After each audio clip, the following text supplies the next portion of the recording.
Valerie, why are you sitting there? I don't remember inviting you. That's what she said to me when I attended Madeline's wedding. With a smug look on her face, Madeline continued, Get out of here! You unemployed loser! You want to embarrass me even more? Her words extinguished any remaining goodwill I had for her. Fine.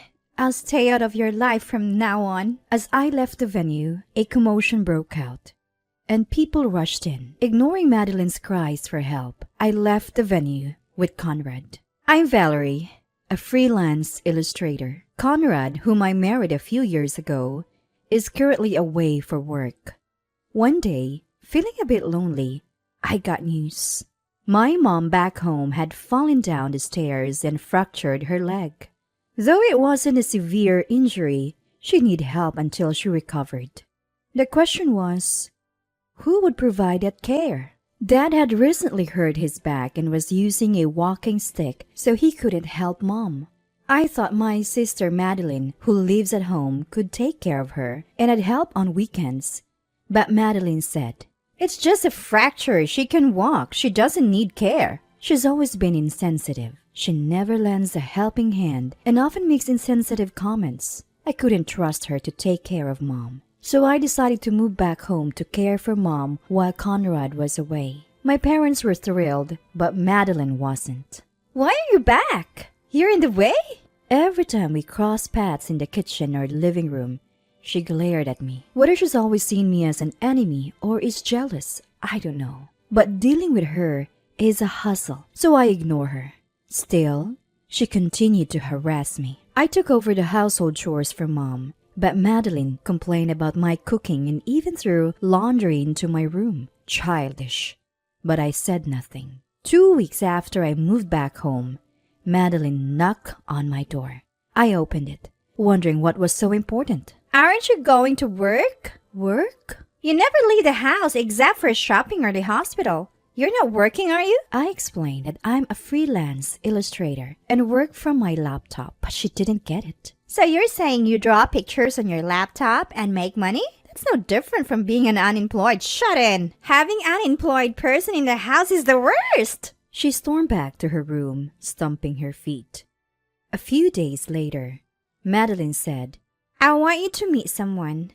Wait in the living room.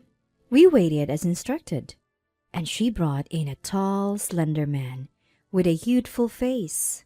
The mole under his left eye seemed to highlight his youthful appearance. Nice to meet you all.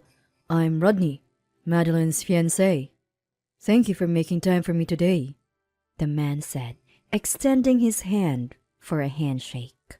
Caught off guard by the unexpected guest, my parents and I returned the greeting. Nice to meet you. We hadn't known Madeline had a fiancé, and it seemed neither had our parents. We exchanged puzzled glances as we listened to their story. I met Rodney at work. He is a very sincere, capable, and wonderful person, Madeline gushed. Madeline, don't flatter me too much. You're making me blush. Rodney chuckled. The two laughed and talked about how they met, what attracted them to each other, and what kind of life they planned to lead after marriage. Apparently, Rodney was drawn to Madeline's outgoing and cheerful personality. The Madeline I know is rebellious, self-centered, and lacking in empathy. I couldn't believe she was described as social. Isn't Rodney amazing?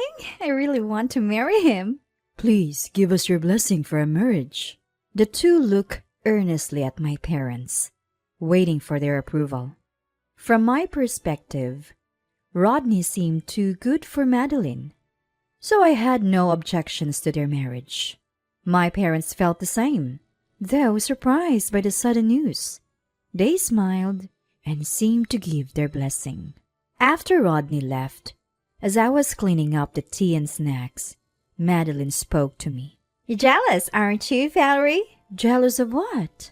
I'm marrying a wonderful, good-looking, high-earning man. Something you could never pull off.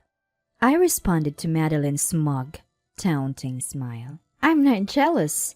I'm actually happy you found someone so wonderful. Her expression twisted. probably because she didn't get the reaction she was hoping for. She sighed dramatically and said, "The snacks you served Rodney were so cheap. Couldn't you have prepared something more upscale?" "Oh, but you're unemployed, so you can't afford." "If I knew you were bringing your fiancé, I would have prepared something appropriate." "Oh, you should have sensed it from my happy vibe lately. I really hate how you can't read a room." Looking at Madeline, I wondered how long a marriage with her could last. I felt concerned for Rodney. That night, as usual, I called Conrad. It's a daily ritual. I get lonely easily, and hearing Conrad's voice helps me cope. I told him about Madeline bringing her fiancé. Wow, Madeline has a fiancé? That's great news. "Yes, his name is Rodney Bland. He seems too good for her, actually." As soon as I said that, Conrad's tone changed. Wait, did you just say Rodney Bland? "Yes, why? Is something wrong?" Conrad then accurately described Rodney's appearance, demeanor, and the mole under his left eye. As I expressed my surprise, Conrad continued in a serious tone. Valerie, you need to tell Madeline to reconsider marrying Rodney. "He's a scum artist." "What? Are you serious?" Rodney used to work under Conrad. He left the company a few years ago because he had been scamming multiple women out of their money and then disappearing. Conrad had been searching for him but couldn't find him. I stopped Conrad from contacting the women who had been scammed. "Let's be sure it's him first. I'll get a photo of Rodney from Madeline and then you can confirm." All right. The next day, I asked Madeline for a photo of Rodney, saying I'd draw a caricature for their welcome board. She complained but eventually gave me the photo. When Conrad saw it, he said, That's definitely him. "The scum artist Rodney." Convince her to reconsider before she loses any money. I was planning to do that anyway. Madeline may dislike me, but as her sister, I want her to be happy. Still, as Madeline's older sister, I think it's natural to want Madeline to be happy. I immediately told Madeline the truth about Rodney. She didn't believe me. "You're just jealous and trying to ruin my fiancé's reputation." "I'm not. Conrad told me about him. You should really reconsider. You won't be happy." I tried to persuade Madeline almost every day, but she got angry and stopped talking to me. I even asked my parents to talk to her, but when she found out it was for me, she started harassing me more.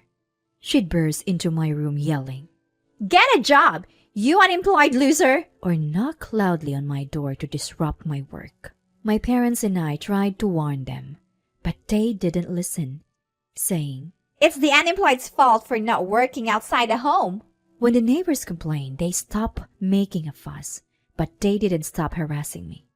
My patience and goodwill as her sister were gone. Some might say, "She's your only sister.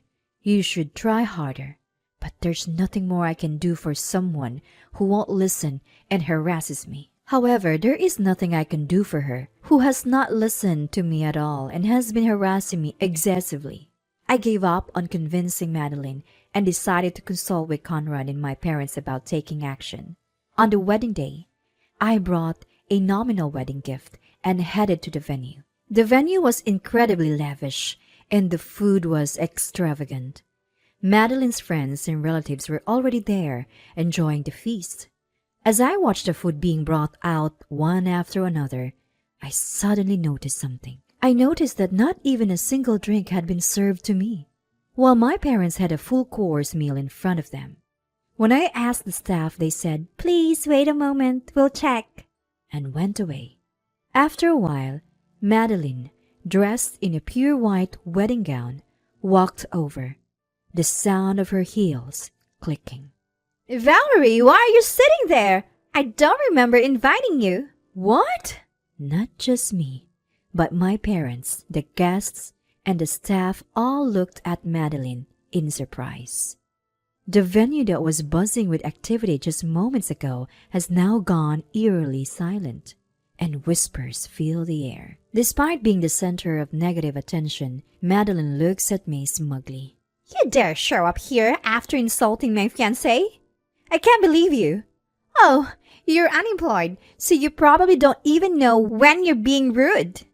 My parents standing next to me chime in. Stop it, Madeline. This is a wedding. Ignoring them, Madeline continues to berate me. How can I have a wedding if people find out my sister is unemployed? Just leave! You're embarrassing me! I let out a deep sigh and stand up. After exchanging glances with my concerned parents, I lock eyes with Madeline. Madeline, I came here to celebrate your wedding as your sister. But clearly, you don't want that. What a shame. What? Would I be happy to be blessed by someone unemployed like you? Just go! One last thing. Are you sure you won't regret it if I leave? Because if I do, we're probably done as sisters. Cutting ties with an unemployed sister? That's perfect. Leave now. With that, any lingering affection I had for her vanished. I tell Madeline, fine, we're done. Don't contact me again. I hear Madeline arguing with our parents as I leave, but it's no longer my concern. I pull out my cell phone and call Conrad. You can come in now. No need to hold back. Got it. Conrad replies and calls out to someone. Soon after, a group of women who had been waiting outside rush into the venue. Where is Rodney Bland? Bring him out!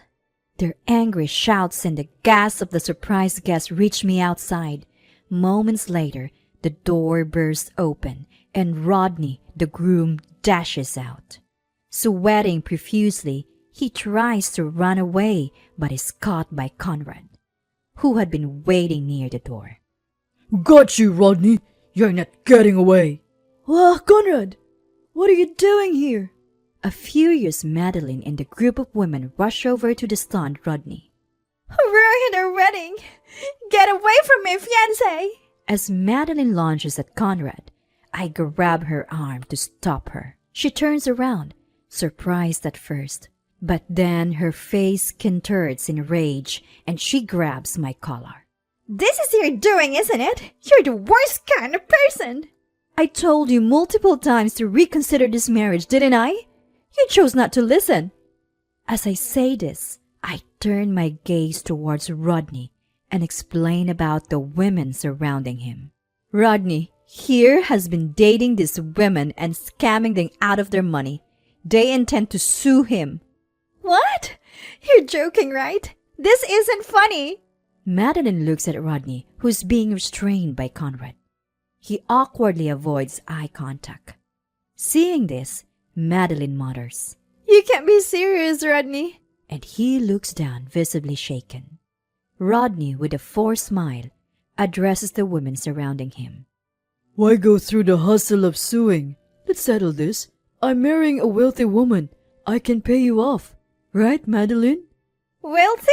Me? Confused, Madeline trembles as she speaks. I don't have that kind of money. What? I lied about being wealthy so I can't pay any settlement or severance. What? Then what about the $20,000 you've been giving me? That was for our wedding. You said to leave it to you, so I did. You didn't spend it, did you? I blew through that $20,000 in a day. What? Are you kidding me? Give it back! My $20,000! Everyone present is dumbfounded by their exchange. Rodney, who scammed women for money, and Madeline, who lied about being wealthy to marry him. Maybe they're a match made in heaven. The guests, who had gathered upon hearing the commotion, react in various ways, some whispering, others watching in disbelief. After arguing with Rodney for a while, Madeline notices the attention and starts yelling. What are you looking at? Leave! The wedding is over! Just leave your wedding gifts and go! She orders the staff to remove the guests, then rushes over to me. Valerie, you were right. If I had listened to you, I wouldn't be in this mess. I'm sorry. Please help me. Her demeanor doesn't suggest she's truly sorry. She's just trying to salvage the situation. Conrad, who has returned to my side, silently shakes his head. I nod in agreement, shake off her hand, and say, I told you we're done. We're strangers now. I won't help you. What? What are you saying, Valerie? You're abandoning your only sister? I don't have a sister anymore. Goodbye, and let's never cross paths again. Wait! Valerie! Valerie! Ignoring Madeline's calls, Conrad and I leave the venue. Later, I hear from my parents about Madeline and Rodney. Madeline was disowned and kicked out of the family home.